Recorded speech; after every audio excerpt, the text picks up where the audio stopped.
नमस्कार दोस्तों, स्वागत है आपका हमारे YouTube चैनल स्टडी ज्ञान 785 में। दोस्तों, यदि आप हमारे चैनल पर नए हो तो चैनल को सब्सक्राइब कर लीजिए और बेल आइकन को प्रेस कर लीजिए, जिससे कि आपको नोटिफिकेशन मिल सके। दोस्तों, कल हमने बात की थी हमारी पिछली वाली क्लास में जोधपुर का उत्तराधिकारी संघर्ष, और इसके अलावा हमने बात की थी कृष्णा कुमारी विवाद के बारे में। यदि आपने वो जो क्लासें हैं नहीं देखी है आपने, तो आप प्लेलिस्ट में जाकर उन क्लासों को देख सकते हो। ठीक है दोस्तों, आज हम बात करने वाले हैं, हमारा नेक्स्ट चैप्टर आता है 1857 की क्रांति। कौन सा दोस्तों? 1857 की क्रांति। ठीक है, तो आप इसको ध्यान में रखिएगा।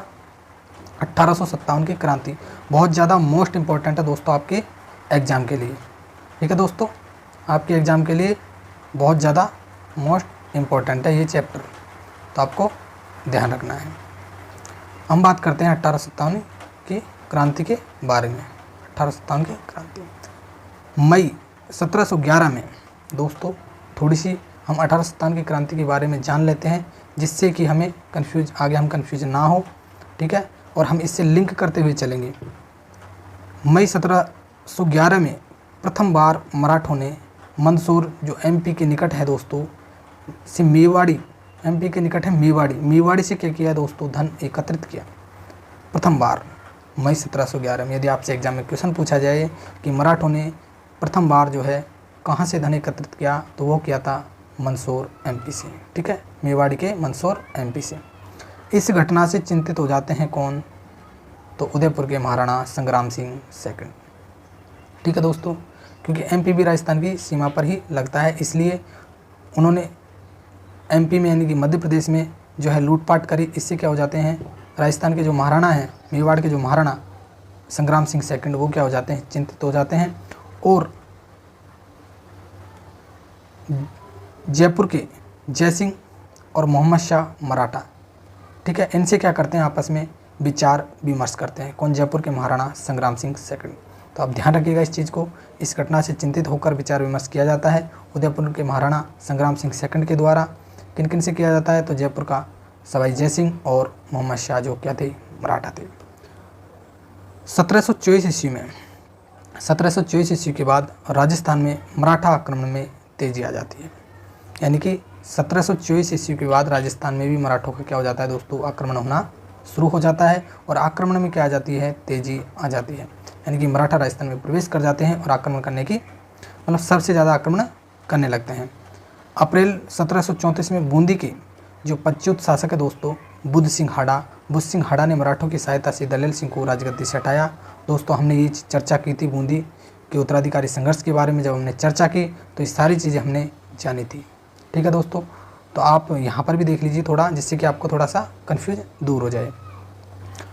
और वो वाली वीडियो आपने नहीं देखी है बूंदी उत्तराधिकारी संघर्ष की, तो वो आप हमारे प्लेलिस्ट में जाकर देख सकते हो। ठीक है दोस्तों, तो अप्रैल 1734 में बूंदी के 25 शासक बुद्ध सिंह ने मराठों की सहायता से दलेल सिंह को राजगद्दी से हटा देते हैं।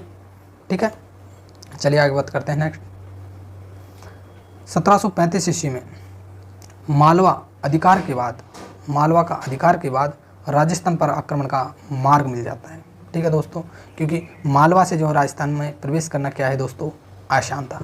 इसलिए 1735 ईस्वी में मालवा अधिकार के बाद राजस्थान पर आक्रमण का मार्ग मिल जाता है। किनको मिल जाता है? तो मराठों को मिल जाता है।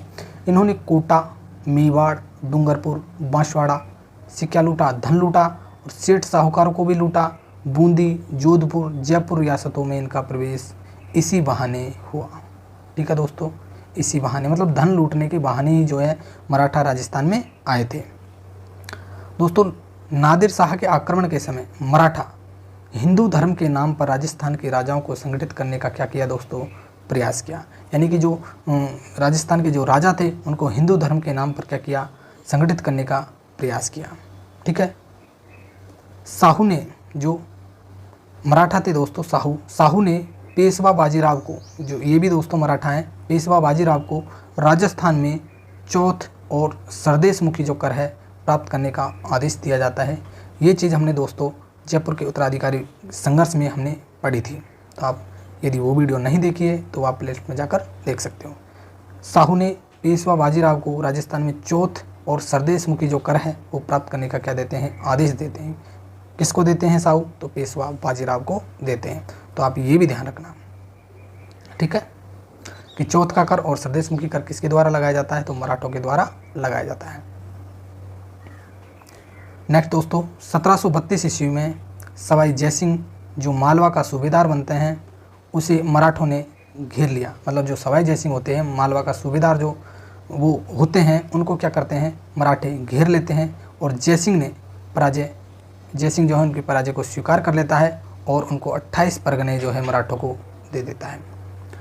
सवाई जयसिंह मालवा का सूबेदार बनता है और सूबेदार जब बनता है तो मराठे उसे क्या कर लेते हैं दोस्तों, घेर लेते हैं। मालवा कहाँ पड़ता है, तो मालवा पड़ता है दोस्तों एमपी में यानी कि मध्य प्रदेश में, और वो वहाँ का सूबेदार होता है।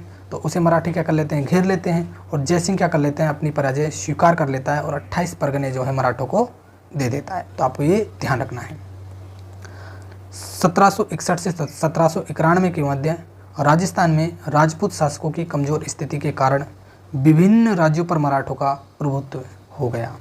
ठीक है, 1761 से लेकर 1791 के मध्य दोस्तों राजस्थान में राजपूत शासकों की कमज़ोर स्थिति थी। ठीक है, इसके कारण विभिन्न राज्यों पर मराठों का क्या हो गया, प्रभुत्व हो गया। कमज़ोर स्थिति इसलिए दोस्तों क्योंकि उत्तराधिकारी संघर्ष ज़्यादा था, इसलिए राजपूत शासक आपस में लड़ते रहते थे, जिसके कारण उनकी स्थिति क्या हो गई, कमज़ोर हो गई और मराठों को जो है राजस्थान में प्रवेश करने का मौका मिल गया। ठीक है, तो इसलिए आपको ये चीज़ें ध्यान रखनी है। 17 जुलाई 1734 ईस्वी को मेवाड़ में दोस्तों होड़ा सम्मेलन होता है। हमने इसकी बात चर्चा की थी दोस्तों हमारी जो है पिछली वाली वीडियो क्लासों में होड़ा सम्मेलन के बारे में, तो आप जाकर देख सकते हो प्लेलिस्ट में। ठीक है, 17 जुलाई 1734 को होड़ा सम्मेलन आयोजित होता है और 1735 ईस्वी में मुगल सम्राट और राजपूत शासकों की सेनाओं ने मराठों को क्या कर दिया दोस्तों, खदेड़ दिया। लेकिन ये खदेड़ने का प्रयास क्या रहा, असफल रहा। खदेड़ने का प्रयास क्या रहा, असफल रहा।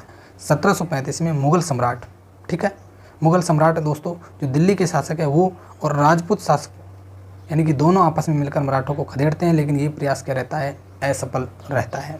ठीक है, तो आपको ये ध्यान रखना है। चलिए दोस्तों बात करते हैं नेक्स्ट बात करें दोस्तों तो पेशवा कौन दोस्तों, तो मराठे। पेशवा कौन, तो मराठे। अक्टूबर 1735 ईस्वी में उत्तर भारत की यात्रा पर निकलते हैं और उसने महाराजा जगत सिंह का आतिथ्य स्वीकार करते हैं और उपहार तथा चौथ का समझौता होता है। ठीक है, जो महाराजा जगत सिंह है उनके मध्य क्या होता है दोस्तों, उपहार और चौथ का क्या हो जाता है, समझौता हो जाता है। मराठों और महाराजा जगत सिंह के मध्य चौथ का समझौता हो जाता है। फिर दोस्तों वे जयपुर पहुंचते तो जयसिंह ने मराठों व मुगलों के बीच क्या करवाया दोस्तों, समझौता करवाते हैं, लेकिन ये समझौता क्या रहता है दोस्तों, असफल रहता है। यानी कि मराठों और मुगलों में भी समझौता कौन करवाना चाहते हैं, तो वो करवाना चाहते हैं दोस्तों जयपुर के शासक सवाई जयसिंह, लेकिन ये जो समझौता है वो क्या रहता है, असफल रहता है। और जो महाराजा थे मेवाड़ के जगत सिंह वो क्या करते हैं दोस्तों, चौथ के कर का समझौता कर लेते हैं किसके साथ, मराठों के साथ। ठीक है, तो आपको ये चीज़ें ध्यान रखनी है। 1742 ईस्वी में, किसमें दोस्तों, 1742 ईस्वी में मराठों ने सोजत, जेतारण, रायपुर में चौथ वसूली प्रारंभ कर देते हैं। ठीक है, चौथ क्या होता है दोस्तों, एक प्रकार का कर होता था। ठीक है, सोजत, जेतारण और रायपुर उसमें क्या कर देते हैं, चौथ वसूली प्रारंभ कर देते हैं। आगे बात करें दोस्तों 1787 में, इसी में राजपूतों ने संगठित होकर क्या करते हैं दोस्तों, तुंगा का युद्ध करते हैं और तुंगा के युद्ध में सभी राजपूत संगठित हो जाते हैं तुंगा के युद्ध में, और मराठों को क्या कर देते हैं दोस्तों, ये परास्त कर देते हैं, मतलब मराठों को हरा देते हैं। तो तुंगा का युद्ध कब होता है, 1787 में। ये हमने पहले पिछली वाली वीडियो में बात करी थी दोस्तों तुंगा के युद्ध के बारे में, तो आप ध्यान रखिएगा। 1791 में मराठों की शक्ति क्या हो जाती है दोस्तों, क्षीण हो जाती है। मतलब मराठे जो है दोस्तों कमज़ोर हो जाते हैं और जो अंग्रेज़ क्या है दोस्तों राजस्थान में पैर पसार लेते हैं। जो ईस्ट इंडिया कंपनी है वह राजस्थान में क्या कर लेती है दोस्तों, तो पैर पसार लेती है। ठीक है दोस्तों, अब मराठों के बाद में कौन आ जाएगी राजस्थान में, तो ईस्ट इंडिया कंपनी आ जाएगी। तो हम बात करते हैं राजस्थान के राज्यों में उत्तराधिकारी संघर्ष व सामंती प्रतिस्पर्धा के कारण उनकी राजनीतिक स्थिति कमज़ोर हो गई। जो राजस्थान के जो राजा थे उनके उत्तराधिकारी संघर्ष, ठीक है दोस्तों, और सामंती प्रतिस्पर्धा के कारण उनकी राजनीतिक स्थिति क्या हो गई दोस्तों, कमज़ोर हो गई। किनकी, जो राजस्थान के शासक थे उनकी, इसके कारण उत्तराधिकारी संघर्ष के कारण और एक सामंती प्रतिस्पर्धा के कारण जो क्या है राजनीतिक स्थिति क्या हो जाती है, कमज़ोर हो जाती है। ठीक है दोस्तों, तो आपको ये ध्यान रखना है। 1791 ईस्वी में अंबाजी इंगले ने मेवाड़ महाराणा को क्या दिया दोस्तों, सहयोग दिया। तो आपको ये भी ध्यान रखना है। 1791 में अंबाजी इंगले ने मेवाड़ महाराणा को क्या देते हैं, ये सहयोग देते हैं, जिसके फलस्वरूप डूंगरपुर, बांसवाड़ा, प्रतापगढ़ पर मेवाड़ के महाराणा का क्या हो जाता है, अधिकार हो जाता है। डूंगरपुर, बांसवाड़ा, प्रतापगढ़ पर मेवाड़ के महाराणा का अधिकार हो जाता है। अंबाजी इंगले क्या देते हैं, मेवाड़ महाराणा को सहयोग देते हैं और इसके फलस्वरूप डूंगरपुर, बांसवाड़ा, प्रतापगढ़ पर मेवाड़ के महाराणा का क्या हो जाता है, अधिकार हो जाता है। तो आपको ये बातें ध्यान रखनी है। परंतु रियासती वैमनस्य के कारण इंगले पूर्ण सफलता नहीं पा सके। परंतु रियासती वैमनस्य के कारण इंगले क्या नहीं कर सके, पूर्ण सफलता प्राप्त नहीं कर सके। ठीक है दोस्तों, क्योंकि रियासतों में आपस में क्या था दोस्तों, वैमनस्य का भाव था। ठीक है, तो इसके कारण जो इंगले उनको पूर्णतः सफलता नहीं दिला पा सके और 1795 ईस्वी में मेवाड़ पर चुंडावतों का क्या है दोस्तों, अधिकार हो जाता है। किसका अधिकार हो जाता है, तो चुंडावतों का। तो आप ये भी ध्यान रखिएगा, ये भी इंपॉर्टेंट है कि 1795 ईस्वी में मेवाड़ पर चुंडावतों का क्या हो जाता है, अधिकार हो जाता है। यदि हम बात करें दोस्तों 1802 ईस्वी की, तो अमीर खां पिंडारी ने नाथ द्वारा पर अधिकार कर लिया। तो आपको ये दो जो फैक्ट हैं ये आपको ध्यान रखने हैं कि 1795 में मेवाड़ पर चुंडावतों का अधिकार हो जाता है और नाथ द्वारा पर किसका अधिकार हो जाता है, तो अमीर खां पिंडारी का अधिकार हो जाता है। कब हो जाता है, 1802 में। ठीक है दोस्तों, तो आपके ये दो फैक्ट हैं, ये दो फैक्ट ध्यान रखने हैं, ये आपके लिए एग्जाम के लिए बहुत ज़्यादा मोस्ट इम्पोर्टेंट है। ठीक है, चलिए आगे चलते हैं। नेक्स्ट दोस्तों हम बात करें 1803 ईस्वी में मेवाड़ शासक ने जयपुर नरेश के माध्यम से, मेवाड़ शासक ने जो जयपुर का शासक है उसके माध्यम से अंग्रेजों से संधि करने का प्रयास किया, लेकिन ये संधि क्या होती है दोस्तों, असफल हो जाती है। मेवाड़ शासक ने जयपुर नरेश के माध्यम से अंग्रेजों से संधि करने का जो प्रयास किया, लेकिन ये संधि क्या हो जाती है, असफल हो जाती है। और 1793 से 1813 ईस्वी में जोधपुर की अव्यवस्था का मुख्य कारण सामंती प्रतिस्पर्धा, संकीर्णता एवं उत्तराधिकार का संघर्ष था। मतलब जो जोधपुर की जो अव्यवस्था बिगड़ी थी दोस्तों, उसका कारण क्या था, सामंती प्रतिस्पर्धा, मतलब आपस में ही जो सामंत लड़ते रहते थे, उसके अलावा संकीर्णता। ठीक है, सब अपना अपना क्षेत्र लेकर दोस्तों मस्त थे, किसी को किसी से मतलब नहीं था, इसलिए जो क्या है दोस्तों, संकीर्णता थी एक तरीके से, मतलब भाईचारे का भाव नहीं था। और एक है उत्तराधिकारी संघर्ष, राजगद्दी को लेकर के जो उत्तराधिकारी संघर्ष में क्या दोस्तों आपस में लड़ते रहते थे। इस कारण जोधपुर की क्या बिगड़ी दोस्तों, अव्यवस्था जो है, अव्यवस्था का मुख्य कारण सामंती प्रतिस्पर्धा, संकीर्णता एवं उत्तराधिकारी का संघर्ष था। ठीक है दोस्तों, सर्वप्रथम जयपुर के महाराजा पृथ्वी सिंह ने 1776 ईस्वी में अंग्रेजों से मैत्री की इच्छा प्रकट की। मैत्री यानी कि संधि की या संबंध की। ठीक है, सर्वप्रथम जयपुर के महाराजा पृथ्वी सिंह ने 1776 ईस्वी में अंग्रेजों से मैत्री की इच्छा प्रकट की। तो आपको ये चीज़ें ध्यान रखनी है, बहुत ज़्यादा इंपॉर्टेंट है आपके लिए कि अंग्रेजों से मैत्री की जो इच्छा प्रकट करते हैं वो कौन करते हैं, सर्वप्रथम जयपुर के शासक महाराजा पृथ्वी सिंह करते हैं। ठीक है दोस्तों, नवंबर 1803 में अंग्रेज सेनापति थे दोस्तों, जिसका नाम था लॉर्ड लेक ने लसवाड़ी के रण क्षेत्र में सिंधियों को क्या करते हैं दोस्तों, परास्त करते हैं। और परास्त कर देने के बाद में मराठों की अधीनता से मुक्ति का स्वर्ण अवसर था ये। और 1803 में अंग्रेज व राजपूतों में क्या होती है, संधि होती है। मतलब दोस्तों नवंबर 1803 ईस्वी में अंग्रेज सेनापति था जिसका नाम था लॉर्ड लेक के द्वारा लसवाड़ी का जो युद्ध होता है दोस्तों, उसमें सिंधिया को क्या कर दिया जाता है, परास्त कर दिया जाता है। मतलब अंग्रेज सेनापति द्वारा जो मराठा थे सिंधिया, उनको परास्त कर दिया जाता है और मराठों की अधीनता से मुक्ति का यह क्या था, स्वर्ण अवसर था। मतलब मराठों से क्या कर लेते हैं दोस्तों, राजस्थान मुक्ति प्राप्त कर लेता है।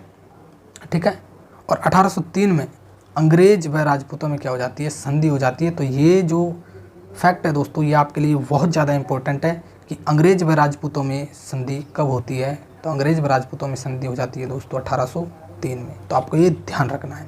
ठीक है, और आपको ये भी ध्यान रखना है कि अंग्रेज और मराठों के बीच में जो है युद्ध कब होता है, कौन सा युद्ध होता है, तो लसवाड़ी का युद्ध होता है, जिसमें अंग्रेज सेनापति लॉर्ड लेक जो है सिंधियों को परास्त कर देते हैं। कब कर देते हैं? तो 1803 में। और परास्त करने के बाद में 1803 में ही अंग्रेज व राजपूतों में संधि हो जाती है।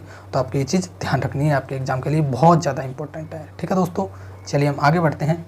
आगे बात करें दोस्तों 1811 में सैटन के स्थान पर चार्ल्स मैटकॉफ दिल्ली का क्या बनता है दोस्तों? रेजिडेंट बनता है। 1811 की बात है दोस्तों। सैटन के स्थान पर कौन बनता है दिल्ली का रेजिडेंट? तो वो बनते हैं चार्ल्स मैटकॉफ। कौन बनते हैं? Charles Metcalfe. इस समय तत्कालीन गवर्नर लॉर्ड हेस्टिंग्स था। इस समय तत्कालीन गवर्नर लॉर्ड हेस्टिंग्स था। इस समय कौन था दोस्तों? तत्कालीन गवर्नर लॉर्ड हेस्टिंग्स था। अतः अंग्रेजों ने 5 नवंबर 1817 को, कितने को? 5 नवंबर 1817 को होलकर से नई संधि करके राजस्थान के राज्यों के साथ संधि करने का क्या रखा? अधिकार प्राप्त कर लिए थे। ठीक है, अंग्रेजों से 5 नवंबर 1817 को होलकर से नई संधि करके राजस्थान के राज्यों के साथ संधि करने का अधिकार प्राप्त कर लिया। ठीक है दोस्तों, किसने कर लिया? तो अंग्रेजों ने जो है होलकर से नई संधि प्राप्त कर ली थी। कब कर ली? तो 5 नवंबर 1817 को कर ली। और इसके साथ में जो अधिकार, सारे अधिकार जो है प्राप्त कर लिए। जो चार्ल्स मैटकॉफ था दोस्तों, मैटकॉफ का निमंत्रण मिलते ही करौली, कोटा, उदयपुर, बीकानेर, किशनगढ़, जयपुर, जैसलमेर आदि ने कंपनी से क्या कर ली दोस्तों? संधि कर ली। ठीक है, तो आपको ये ध्यान रखना है कि उस समय दिल्ली का रेजिडेंट कौन था? तो चार्ल्स मैटकॉफ थे। जिस समय जो है राजस्थान में संधियाँ हुई थी अंग्रेजों के साथ में, उस समय दिल्ली का रेजिडेंट कौन था? तो चार्ल्स मैटकॉफ थे। ठीक है, और गवर्नर कौन था? लॉर्ड हेस्टिंग्स था। कौन था? लॉर्ड हेस्टिंग्स था। तो दोस्तों 1823 ईस्वी में अंत में जो सबसे अंत में जो संधि करती है वह रियासत कौन सी है? तो वह है सिरोही। तो ये इसको आप ध्यान रखना है, ये आपके एग्जाम के लिए बहुत ज़्यादा इंपॉर्टेंट है। ठीक है दोस्तों, सबसे अंत में संधि करने वाली रियासत कौन है? तो सिरोही है। कब की थी? तो 1823 में की थी। और सबसे प्रारंभ में जो संधि करने वाली रियासत कौन है दोस्तों? सबसे प्रारंभ में जो संधि करने वाली रियासत है वो कौन है दोस्तों? तो वो है दोस्तों, कौन सी है दोस्तों? करौली। कौन सी है? करौली। इसने कब की थी? तो 1817 में। कब की थी? 1817 में। तो आप ध्यान रखिएगा दोस्तों, 1817 से लेकर 1823 ईस्वी तक संधि की जाती है। जो अंग्रेज है वो 1817 से लेकर 1817 में सर्वप्रथम जो करौली रियासत संधि करती है, और 1823 में सबसे अंत में सिरोही जो रियासत है वो संधि करती है। तो आपको ये ध्यान रखना है कि सबसे पहले संधि करने वाली रियासत और सबसे अंत में जो संधि करने वाली रियासत कौन सी थी। 19वीं सदी के आरंभ में दोस्तों 20 रियासतें थी, जिन्होंने 20 रियासतें ऐसी थी दोस्तों जिन्होंने क्या की थी? 19वीं सदी के आरंभ में 20 रियासतें थी दोस्तों। क्या थी? 20 रियासतें थी, जिसमें से 17 राजपूत, 2 जाट और 1 मुस्लिम रियासत थी। ठीक है दोस्तों, 17 राजपूत, 2 जाट और 1 कौन सी थी दोस्तों? मुस्लिम रियासत थी। ठीक है, तो आप इसको ध्यान में रखिएगा। 2 जाट कौन कौन सी? तो धौलपुर और भरतपुर। इसके अलावा मुस्लिम रियासत कौन सी दोस्तों? तो वो आ जाती है टोंक। कौन सी आ जाती है? टोंक आ जाती है। और इसके अलावा 17 राजपूत रियासत थी। तो आपको 19वीं सदी के आरंभ में यदि पूछा जाए एग्जाम में क्वेश्चन तो कितनी रियासत थी? तो 20 रियासत थी, 17 राजपूत रियासत थी, 2 जाट रियासत थी और 1 मुस्लिम रियासत थी। तो आप ये ध्यान में रखिएगा।